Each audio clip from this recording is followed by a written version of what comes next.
Good morning, everyone. Good morning. Good morning. My name is Cynthia Talbert, and I have been hired by your corporation, the Dynastic Enterprises Incorporated, to work with you in resolving conflict issues.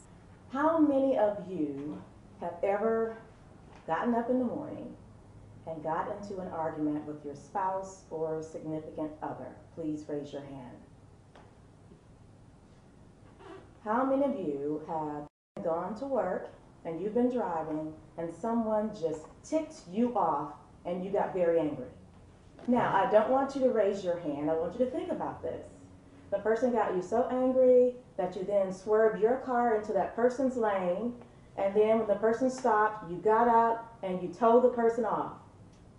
Okay. What about then you went on to work and you got into a feud with a coworker? Have you ever gotten into a feud with a coworker? Please raise your hand. How many of you then went home after work and argued at your children? Okay, and don't raise your hand at this. I want you to think about it. You were so angry from all the conflict all day at work that you actually came close to physically abusing your own child or someone's child. Or you were emotionally abusive to a child. If you raise your hand to any of those questions, you are in the right place. Welcome to the conflict zone.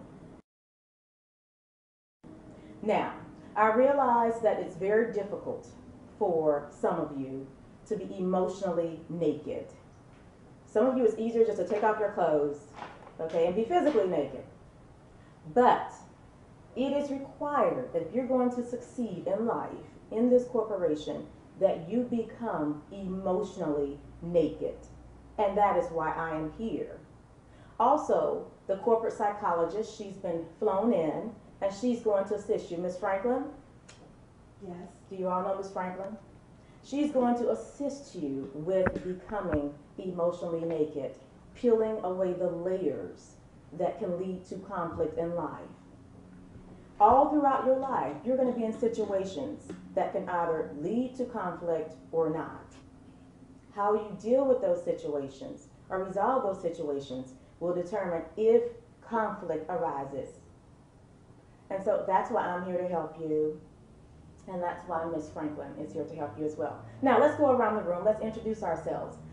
Please tell where you're from, your name, where you're from, and also at least one more thing that you want us to know about yourself.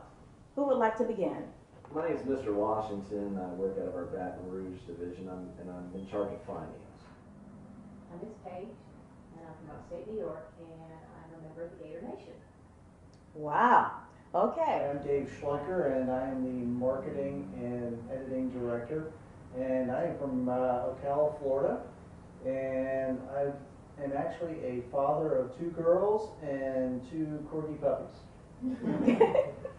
All right. Okay, I'm Lori Hutchison. I'm originally from South Florida, and I'm a single mother of 2 adult children now, and recently graduated from college with my bachelor's degree. I'm Mr. Young from Ocala, Florida, and I'm currently a single father. My name is Mr. Talbot. I'm from Ocala, Florida, and I enjoy spending my free time playing cards. The corporation wants you to succeed, and reality is, if you are feuding with your spouse, the children, with individuals on the road, when you go into work, are you able to give 100%? Anybody able to give 100%? No, your mind's divided. You're thinking about what took place rather than focusing on what you need to do. Yes, and that's what the corporation wants to help you with. They are interested in the bottom line, and so they want to help you to reach your maximum full potential. Case study. We're going to focus on Michael Vick. How many of you know about Michael Vick? You know something about him? Okay, almost everyone. Okay, what do you know about Michael Vick? Excellent football player. Okay, anyone else? And handed away his career. Handed away his career. Okay, anything else? He had a family too, wasn't he married? Yeah, He's married and kids. Really? Okay, anyone else? I think his story's not finished being written yet. Right. Interesting concept.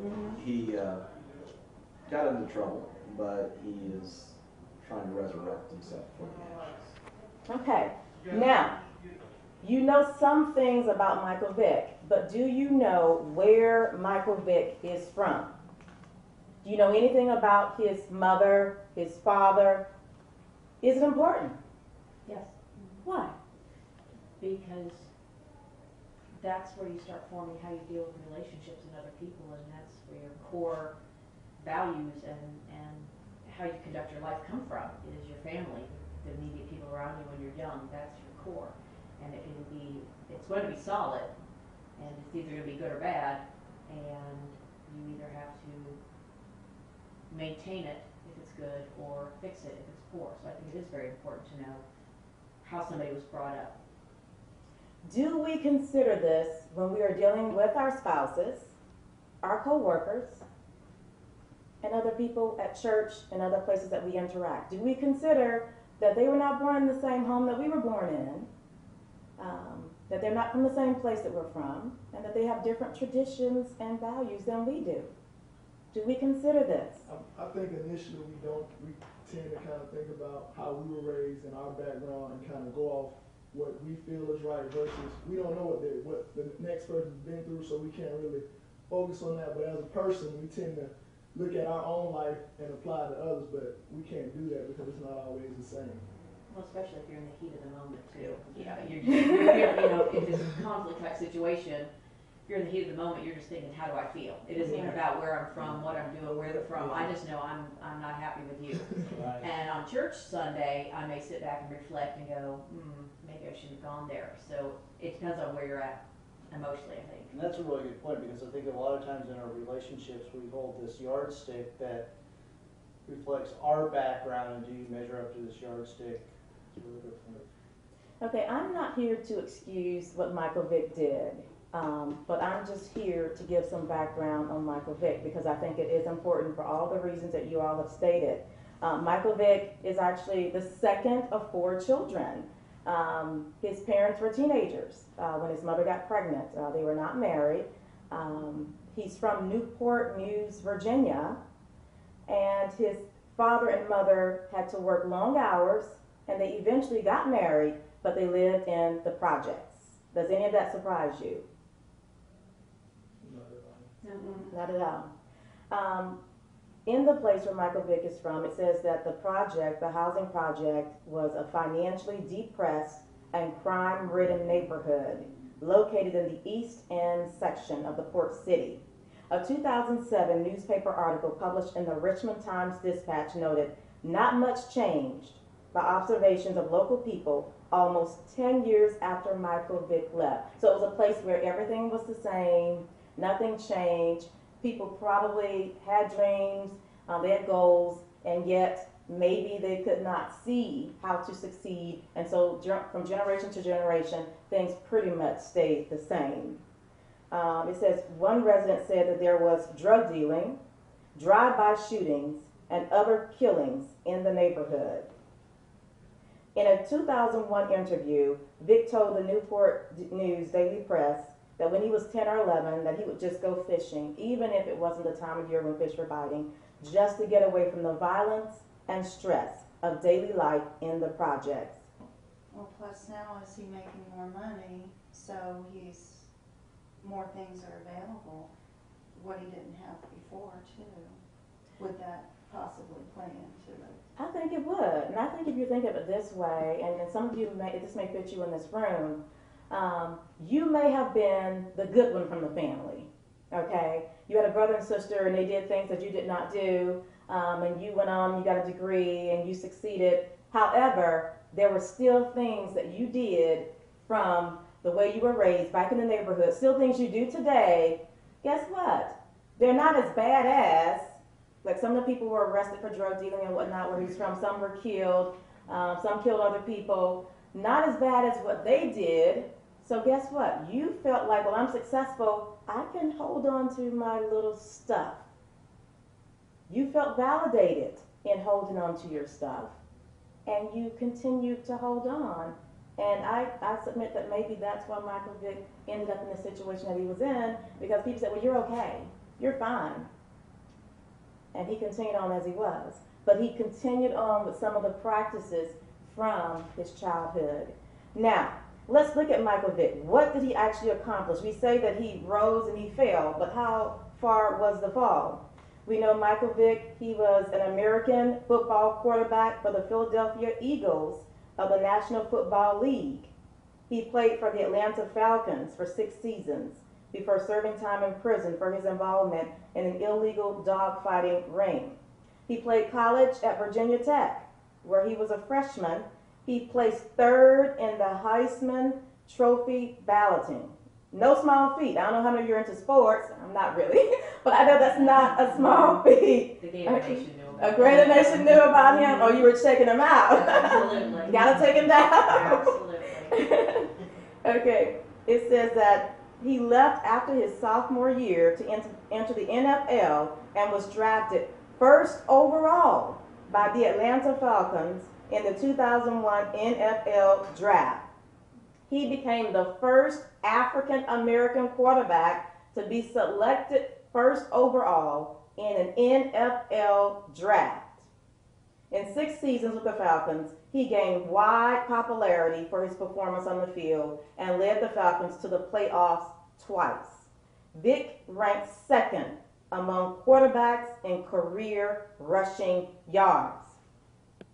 He was not some small-time football player. He accomplished a lot. His awards: the Archie Griffin Award winner, 1999, 3rd in Heisman voting, 1999, 6th in Heisman voting, 2000, Best NFL Player ESPY Award, 2003. At this time, he was a 3-time Pro Bowl selection, but he is now a 4-time, but as of the time of the writing, and the Galloping Gobbler Award, 2005. So he had credentials. He had, in essence, arrived. He made millions of dollars. He received millions of dollars alone in bonuses. He had several multi-million-dollar homes in several states. He actually had his family members and friends living in those, and he had very expensive cars. So he had succeeded. He had arrived. Many football players would definitely envy what he has accomplished to date. And now we start to look at the downfall. Who would like to read first in 2007? I will. In 2007, statements were made by his father, Michael Bodie, about possible dogfighting activities in 2001.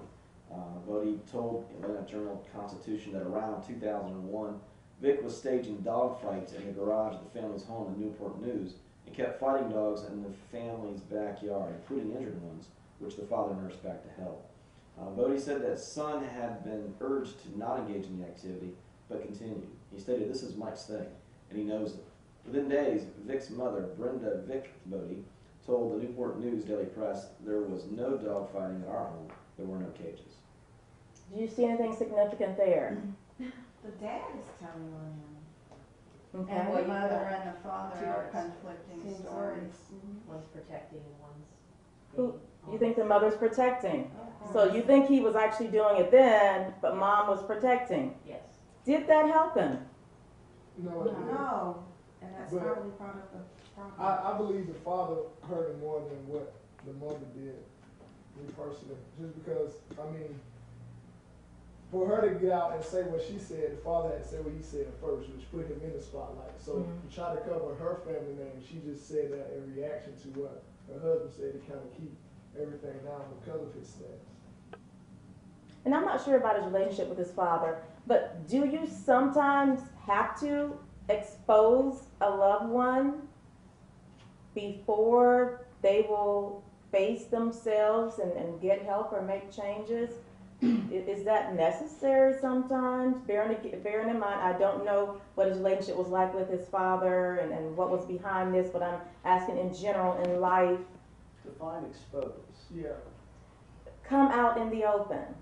In other words, go to the press if your son is a very well-known figure. Not necessarily the press, but go to the public. Well, I want you to tell me, should you go to the press?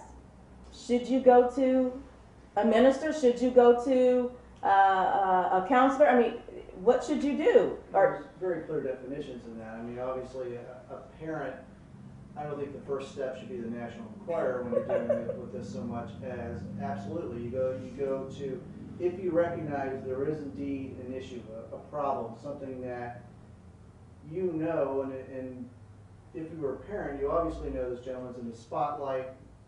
No matter the history, you know that this is probably something that will come out in this particular culture, and whether you recognize it's a clear definition between right and wrong, I think the family pastor, I think the family counselor, I think, you know, there are certainly outlets. When you say expose, yes, I think that's naturally your first stop. You must make it very clear. Well, actually, I think the first stop is the family. The family needs to, you know, old mom and dad need to sit down and figure out, you know, how they feel on this thing, what they want to say to whom, and how they want to process this. And if you it's know, their business. Yeah, because Right. we can hear. well, it is, yeah. I mean, again, it's how you interpret this. I mean, I think no matter what your background is, you need to come to terms with. You've got with the credentials you just named, all eyes are on Michael Vick. There's no denying this, whether your mom, dad, whether your, you know, cousin Michael Vick the fourth. You understand this gentleman is in the spotlight, and you understand what this guy is doing is illegal. You have to recognize this. How you process this is sitting down, I think, A, first with Michael, and then B, with the family on, you know, how do we deal with this? Is this a problem? We may not have any problem with this. Yeah, because basically from what I see by reading it, just being a college athlete, the parents, his father may tend to feel that it was Michael, not him, because stating right here, his father nursed the dogs back to health, which means he was also involved in the activity, which what I get from it is he exposed him not to get him in trouble, but kind of the boast of, look what we have, look what's going on. Because of their background, he doesn't know any better. His son is in the national spotlight, but he's not. He's still back in the projects, and he still has a project mentality. So to him, in the projects, the dog fighting is okay. So when he exposes it, it's not like, I'm reading here, he's not trying to expose it to his son doing something bad, because he was in on it also. Yeah, he nursed back to health the injured dogs. That's what it states here. So, which means, for what I'm looking at, the father was okay with it, but the mother wasn't. Because why would she say nothing's going on, but he said, I'd help nurse him back to health.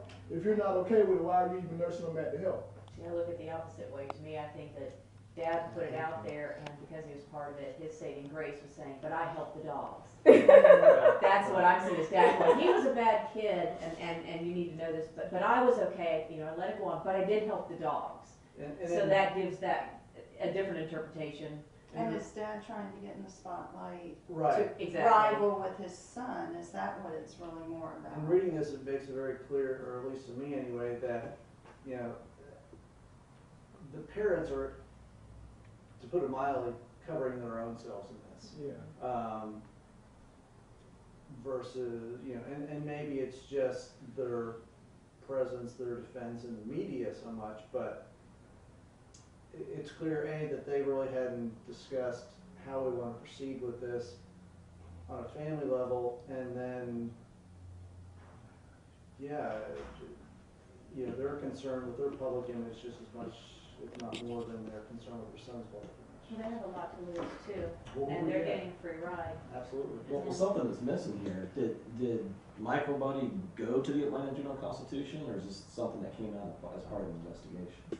At this point, I don't know that there was an investigation. It seems like he spoke. I'm not really sure what prompted him to speak. Reporters may have been looking around and just asking questions, but the father volunteered the information. Well, that makes me wonder if he didn't have an axe to grind. Well, knowing Michael Vick's case, knowing about exactly what happened, it wasn't necessary. I think that it came out after an investigation went on, because from my understanding, the way they uncovered the whole dog fighting era was due to someone in his family got stopped on a drug charge or something and gave the address to Michael Vick's home to the police officer And so upon stopping him with the drugs, they went to the house to search for more drugs and uncovered a bigger operation. And then I think out of that happening, the family just was in turmoil and they just started saying different things and try to cover up where they needed to cover themselves to try to make everything work. But by that time it was too late. They had already. But back to, on your original question, do you have to expose people to get them to change? Mhm.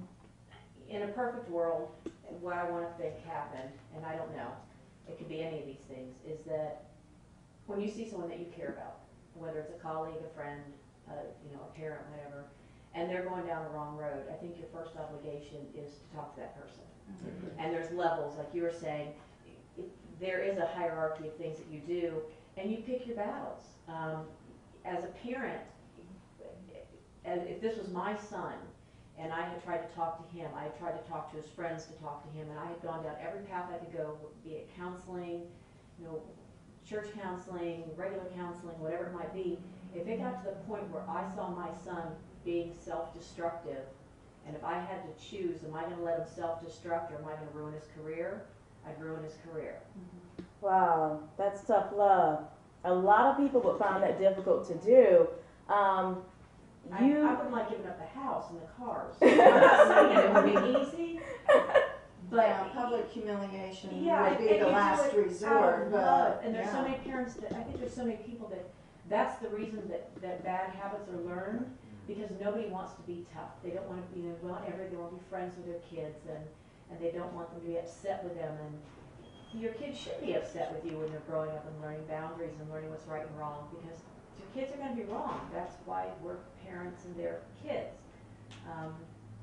If you grow up feeling that everything's okay as long as no one finds out, or as long as we downplay it, that's where you get into the bad habits. So the tough love, it's tough at first, but then as your child grows into the person that can make those good decisions on their own, you're not having to spend your whole life being hurt by watching your child make bad decisions. Yes, and maybe perhaps the fact that he did employ several family members, and then he did provide for their homes and their cars, maybe that blurred the boundaries and the issues. And then again, maybe some of those people really felt that there was nothing wrong with fighting dogs. That's the point that I was about That's to what make. I'm saying. Because of his environment, and that was to go along with what Mr. Young was saying, because of the environment that he was raised in the projects, with drugs, that type of activity, fighting pit bulls, is very common in the drug culture. So if he grew up around that and he grew up with that and his parents had him exposed to that, I'm going to venture to say that they probably didn't think that there was anything wrong with that, because that was the environment that they were in growing up. But they wouldn't know it was illegal? They probably, even though if you know it's illegal, if it's a part of your everyday, it becomes part of your everyday. So to them, dog fighting would be like me doing 70 and 65. Probably so. Yeah. Because you know that's wrong too, and you continue And to the do drugs, it. they know the drugs are It's illegal, wrong. But it's your but they're still doing everyday it. life. So we're assuming that his parents knew better, and I'm going to assume that his parents probably, at some point knew better, but because they've been exposed to it so long, it was okay. Yeah, and then it came out as something hard to deal with. Right. You had to deal with that situation in life before. And I'll have to be honest with you. I am very much a lover of animals. But I'll tell you, I was raised with some people who did fight dogs. Now, did I ever go to a dog fight? No. Did I know where they were per se fighting the dogs? No. But I have had relatives. I've even had brothers who have fought dogs. And these are people I loved, who ate at family dinners with me. I love still today, even though I know they fought the dogs, because that was a part of the culture that I was raised in. Some people fought dogs.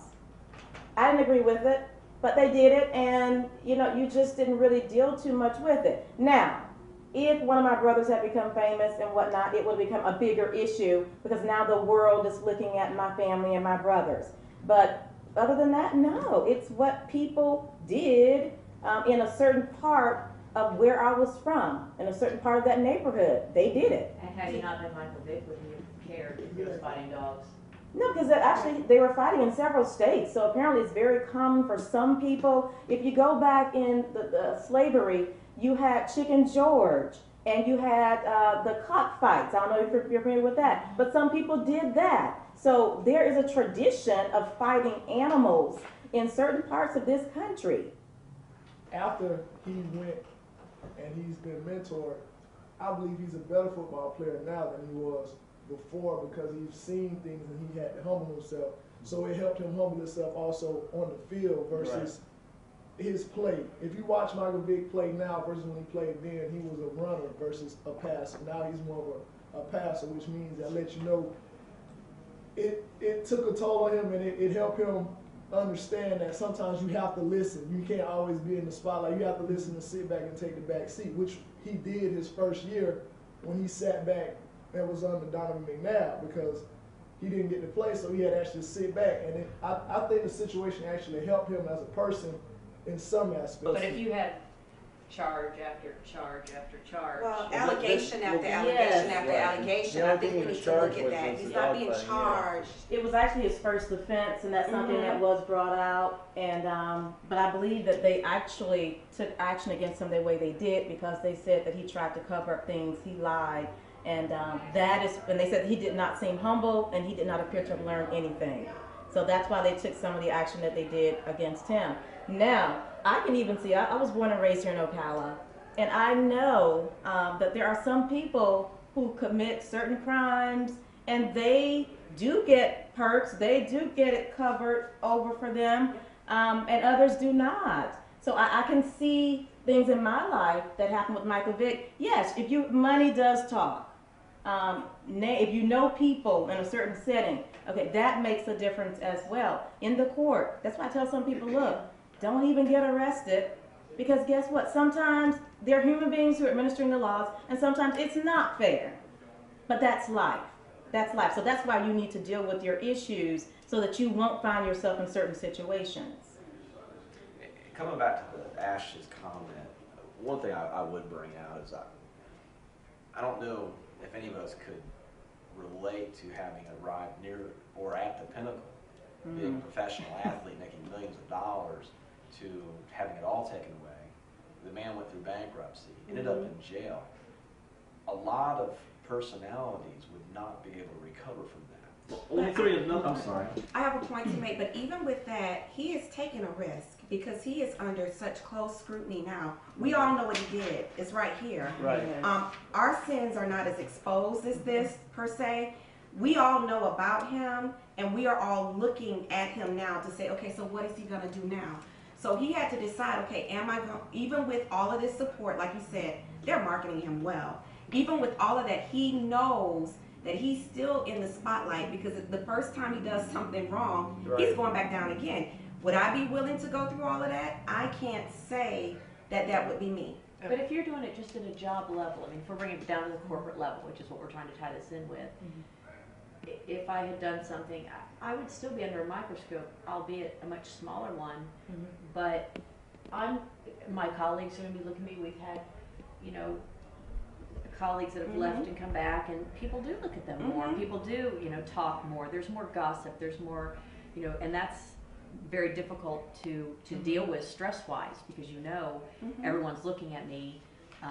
They're assuming I'm going to mess up. They're waiting for me to mess up, and how difficult that is personally to come into that situation is very tough to know that people are just waiting for you to mess up because unfortunately people don't always like a happy ending. And are you willing to take that chance? I mean, he's willing to take that chance, and I think that ties in with what you're saying. He's willing to take that chance that, hey, this pressure is going to be on me. I don't know if everybody can handle that pressure like that. And back to the point about the pressure, we can relate, it's not basically the same instance, but you can relate how you said he came back and he still, how he had to fight through the adversity to come back. That's the same thing with Tiger Woods. He went through the same situation, and his adversity, he has not fought back. Have you seen after his downfall, it wasn't a downfall as big as Michael Vick because he didn't do the exact same thing. Illegal. Yeah, but as far as his perception and how he plays on the field, it has distracted his whole lifestyle, and he's not even the same player that he's not. So for him to come back after all that adversity that he did have and still, like you said, be the person he is and to come back into play, it takes a big person because some people can't come back from that. Michael Vick did win the 2010 NFL Player Comeback of the Year. This is an award that his colleagues actually voted for him. And so he said that was very special to him because his colleagues, he did have the pressure of knowing that he was being watched, that he was being judged, talked about and whatnot. And they saw that he was working so hard and they felt that he was redeeming himself. And so they gave him that award. And he said that was special, very special to him. So I think that's something that's important. That too, and I don't follow sports at all. So I don't know Michael Vick or You know Tim Dungy Tebow. or I do know about Tim Tebow from Gator Nation, yes. And jockey underwear. Just saying. Yes. If Tim falls, Oh my goodness. I will have heart palpitations. I if will Tim have falls. to take her somewhere for counseling. I'm Good old telling you. Baptist point is But- But No, and I don't discount anything that anybody said, but, you know, we question, well, did he really change? Or his, is his personality any different than it was in the first place? And I think we have to at least be open and allow for that, because if we don't allow for the possibility of change in people, whether it's you or me or somebody big like him or Mike Tyson or Tiger Woods or Britney Spears, then we're all in trouble. And we've got to at least be open to allow for, the possibility of change. I appreciate some of the things that he did. So obviously the long list that he racked up over the years, it does show a pattern of personality traits. But that's what I meant by rising from the ashes. still not buying any of it because Me neither. and the reason for that, and I appreciate the point, but I think the reason for that is because there was so much money to be had in Michael Vick's recovery. He still had the talent. He's still Michael Vick. But there are still people who put him in the right hands to make that comeback. I don't think Michael Vick left Could have jail done and it, said, so. You may be right. If I he don't lost know. "This is everything, wonderful. would he be My where heart he is is now?" pure. I'm going to." We you did know, lose everything. Yeah. No, bankruptcy for those people is not like bankruptcy for you and me. Right. Trust me on this. Okay. It is nothing near what But either as bankruptcy it may, I seems don't like. think Michael Vick emerged from jail. I don't know. Maybe he did. Maybe he came out. He saw Christ. He said, "Okay, this is what I aspire to." The pairing of him and Tony Dungy was brilliant. Yes. Absolutely. But I have a feeling, being the marketing director, marketing is all about image. I mean, if Michael Vick were my client, the first thing I would do when he walked out of jail was have Tony Dungy come in, give him a big hug, and say, "Let's get back to work." Or even care if it is. I That's an really, excellent personally, Michael Vick, in my life, I hope the best for him, but is that a battle I care about or want to follow? Right. No, I really don't care. I need to worry Yeah. about my world and what's going on around me, Right. not about what this person's doing or what this person did. You pick your battles and you pick your conflicts and your challenges and your things you want to watch, all this reality TV going on. I got enough reality in my life. Yeah. Don't need Oh, to watch I it don't on watch TV. that. No. But we feed off of conflict now in society. That's why there is so much reality TV and competitions, because we want to see those people matching up against each other and fighting. That's being fed to us constantly, and that is what's making money. That's what people are watching, adults, children, whatever. Right. And when you start believing that that's reality, you do walk into a workplace and think, oh, it's okay that if she says something I don't like, I can get in her face and start the, and it isn't. And I almost feel like, you just want them to shut down the media sometimes and go back to when things were, when it mattered if you had good behavior, when it mattered if you solved problems, instead of having to yell or win, that you resolve. Tying those 2 points together, that's a really good point, is, I think the optimistic point of view of, yes, let's give the guy a chance, let's, let him, let's put it on him. I think that the telltale signs of, is the rising from the ashes metaphor applicable, is what does he do with this on a personal level, as opposed to, just giving him the benefit of the doubt. You mentioned, giving his salary. Okay, that's cool, but on a personal level, away from the machine, I want to see him going out to those neighborhoods. I want to see him going out. I want to see him letting folks know all right, this is what was wrong. This is how I escaped all this. This is, I want inspirational messages from him and only him, and not the marketing people. Right.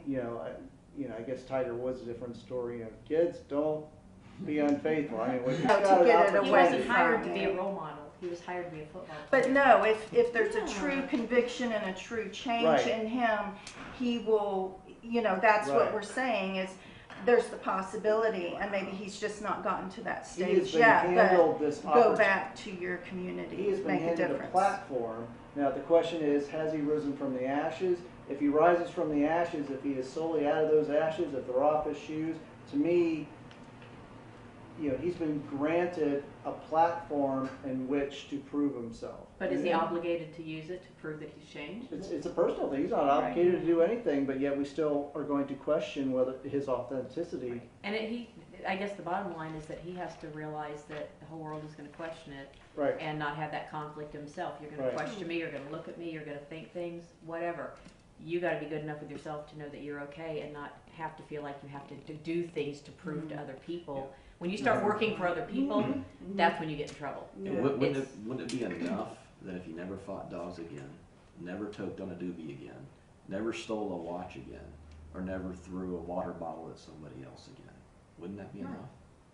Yeah, I mean, we thinking work the in same our jobs every day and aren't necessarily out there in the community. I'm not saying that's a requirement. I'm just saying that is one way he could, But does say he have this to? is a This no, is the thing. no. And I think when I was listening to you talk and said, he needs to do this, does he have to? No, he could. He could. He could. We Right. could do a lot of things, but Exactly. do I have to do If those it's things to important prove enough to to him. you or to prove to you or to prove to you? If Who you I'm doing at it peace for? within myself, Right. No, and do I have to prove? I know what you're saying. I wasn't even He's saying he one has to way to be prove successful, anything so to just anybody Mhm. because it's all Because about himself. He's done I'm just some saying things we with need to the be, Humane we, Society if we're laws. watching I'm him not and rushing saying, oh, well, he just caught a break because he's a good football player, there's money behind him, and he's got good marketing, Mhm. and we've just rewarded him for bad behavior. There is the possibility that there has been true change within him. And if we don't at least allow for that possibility and say, okay, maybe he really is different, then if we don't allow that for someone such as him, then we're in trouble.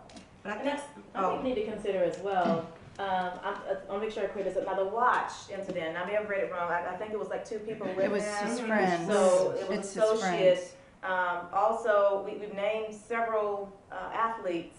I think they primarily been African American.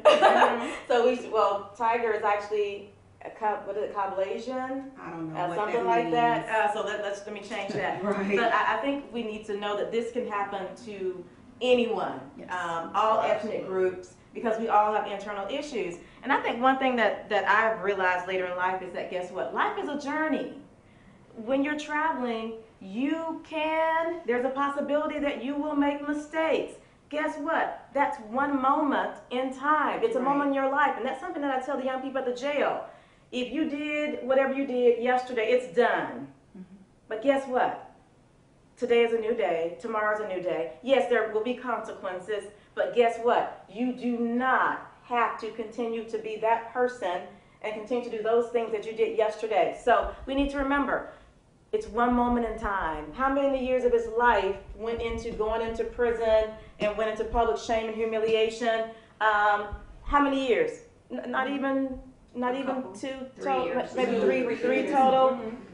And some people live to be 100 years old. I think we need to keep it in perspective. You will continue to grow until you die. So allow yourself, if it happens, if you make a mistake, to learn and to change. And I think a good point that Lori made, you, as people looking on, you do have to allow for the change. She made that point, and it's great. You have to allow people to change. You just can't say, well, because they did X, Y, and Z, they will always be this way.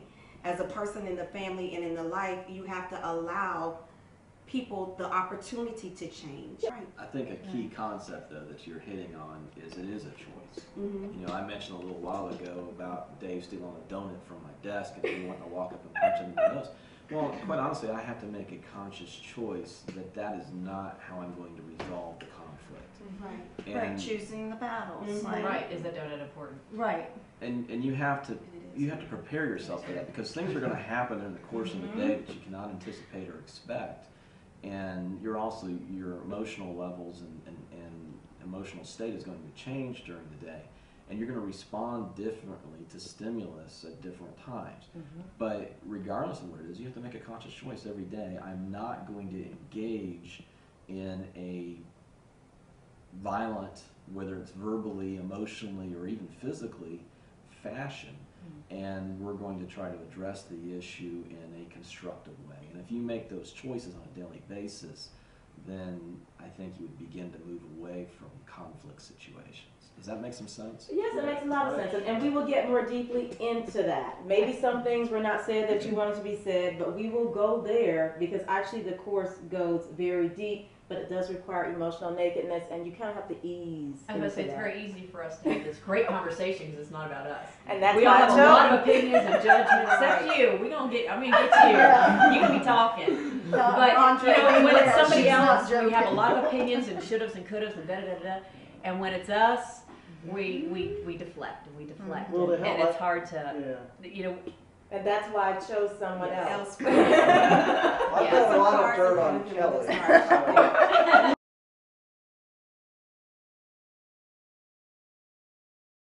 The cockfights, I don't know if you're familiar with that, but some people did that. So there is a tradition of fighting animals in certain parts of this country.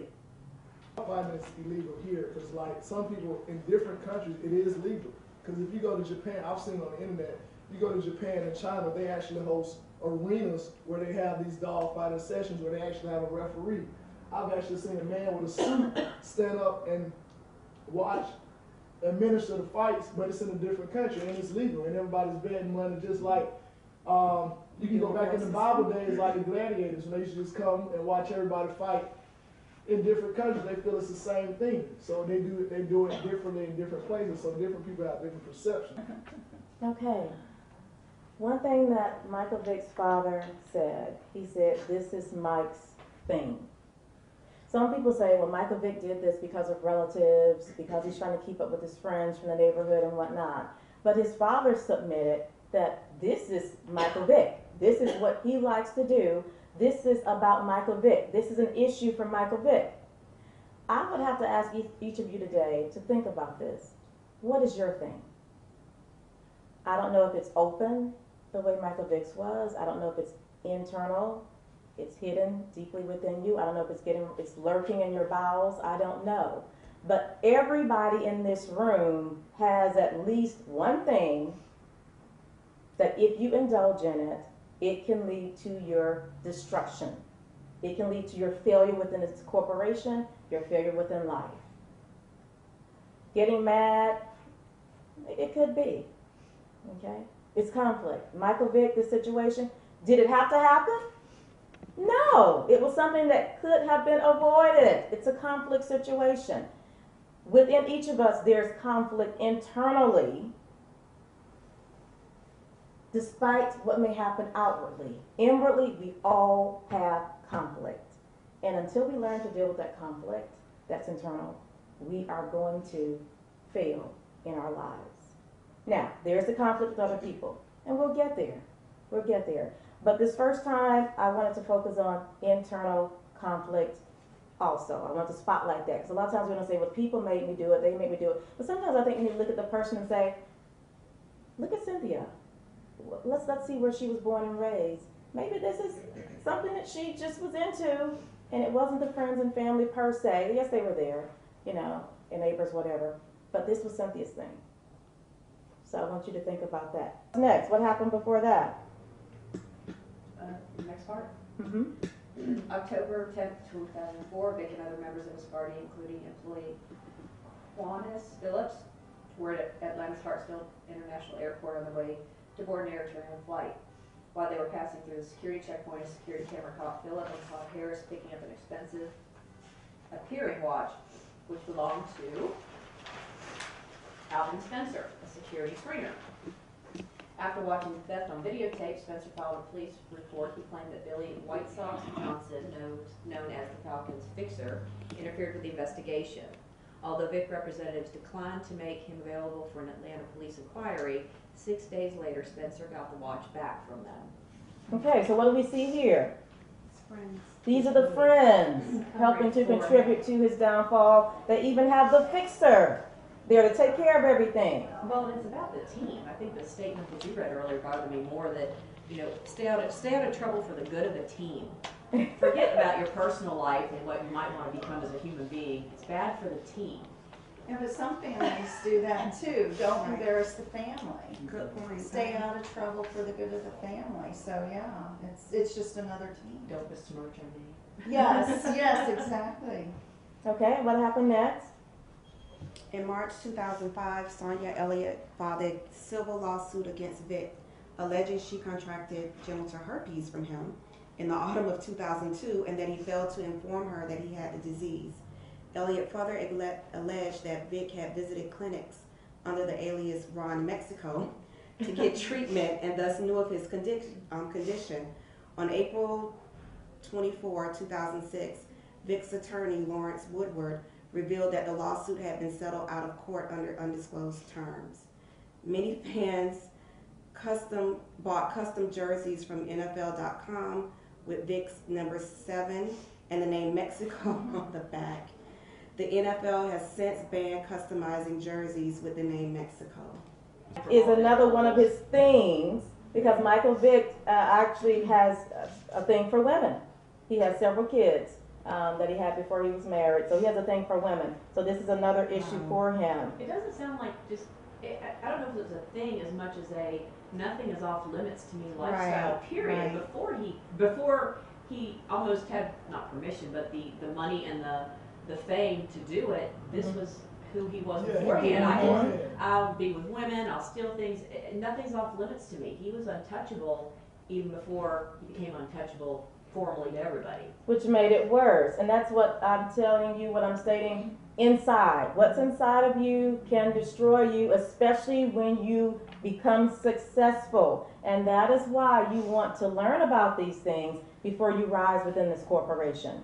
But I think the interesting point is, like she said, he was what he was. The money just made it worse. The money didn't change Made it public. him. It made it public and it made it worse because now he had the money to afford to do to exactly indulge what he in wanted these to do, things yeah. a little bit more. So his upbringing was still in him. His lifestyle was still in him. That was him Nothing all the time. changed just because he got in the public eye. That's how I feel about Mike Tyson. Only thing changed Is is the you same got thing money. happened to him. You know, you're brought up in an environment, and then suddenly you're thrown into a spotlight, and people expect, you know, so you're going to be this person who's going to behave like all the people out there, average America wants you to behave, and that's, you know, you have to a degree because you're going to be looked at so much under a microscope, but it's not really fair either. Yeah. And what about each of us? What about each of us? Isn't it the same way? Yeah. You are who you are, and as you rise, you will continue to be that person, or you will change and grow. Or not. Right. Or not. May I just add here that Ron Mexico is the worst alias you could have. Even crazy. Got it in. You're fighting dogs, you're messing with watches. And you're Ron Mexico. Ron Mexico. Ron Mexico. You're watching it. Well, I thought it was interesting that they even had custom-made jerseys with that information on it. I mean, someone has herpes. I mean, that's just, to me, that's something that's serious. I would you so know. buy that though. Hmm? No question about it. Oh my goodness. I'd go to the internet right after this meeting. eBay it. Conflict. Some of us would, some of us would not. No conflict. Capitalism, not conflict. There's a difference. I'll buy everyone in this room, Ron. My goodness. Mercy. Okay, and then the last one. I'll read it. The last one, or November January 26, 17th? 2006 is the last one we're going to read. Oh, the last one, okay. After a loss to the New Orleans Saints in the Georgia Dome, an apparent reaction to fans booing, Vic made an obscene gesture at fans, holding up 2 middle fingers. He was fined $10,000 by the NFL and agreed to donate another $10,000 to charity and another $10,000 on behalf of Ron Mexico. I just made that last part. But he agreed to donate another $10,000 to charity. That's what it is. Okay, and so we see that there were warnings. There were warning signs, and still he continued on. And sometimes in life, that's the way it is for each of us. We see that we have faults sometimes. We see that the faults could lead to problems. But guess what? We continue on. And if we continue on, unfortunately, there are consequences. So for Michael Vick, what happened? He was fired. Public hatred, humiliation. He lost his salary, millions of dollars. He had to pay back $19.97 million in bonuses alone. Bankruptcy. So he was sentenced to 23 months in prison. All of this could have been avoided. All of this. And I think each of us in this room, we have to ask ourselves, is this something that's going to happen in my life? Not necessarily on this scale, or maybe on this scale if you rise up in the corporate ranks. And that's something we need to think about. Okay, for Michael Vick, he was mentored by Tony Dungy. Make sure I get that right. Dungy. I want to say Gee. He made a comeback and he signed with the Philadelphia Eagles. Okay. On September 21st, 2010, Reed named Vick the Eagles' starting quarterback. He was on his way back. On November 15th, in a Week 10 Monday Night Football matchup against the Washington Redskins, Vick passed for 333 yards and 4 touchdowns, while he rushed for 80 yards and another 2 touchdowns. Vick threw an 88-yard touchdown pass to Deshaun Jackson on the first play from scrimmage in the game, and went on to lead the Eagles to a 59-28 victory. Vick was named the NFC Offensive Player of the Week following his performance, and the Pro Football Hall of Fame asked him for his game jersey to display after Vick became the first player to pass for 3 touchdowns and rush for 2 touchdowns in the first half of a game. On December 19, in a Week 15 matchup against the New York Giants, Vick led a fourth quarter rally to erase a 21-point deficit. Wow. And scored 3 touchdowns to tie the game with under 2 minutes left. Deshaun Jackson returned a point return for a touchdown to win the game for the Eagles as time expired. That's Michael Vick's story. What about you? What about me? How is it going to read? I think the gentleman there, you stated that his story, and you said it so well, I don't want to mess it up. What did you say? I don't remember. It was something about he resurrected himself from And the it's still ashes. being written. You said it's still There you go, thank you. It is still being written. And that's the way it is for each person in this room. And reality is no one's perfect. We all have faults. We all will make mistakes. But just like Michael Vick, we can be resurrected from the ashes if we want to be resurrected from the ashes. But we all have to choose. We all have to make this decision. And we all can become instruments of change. Until the next time, as we continue in the conflict zone.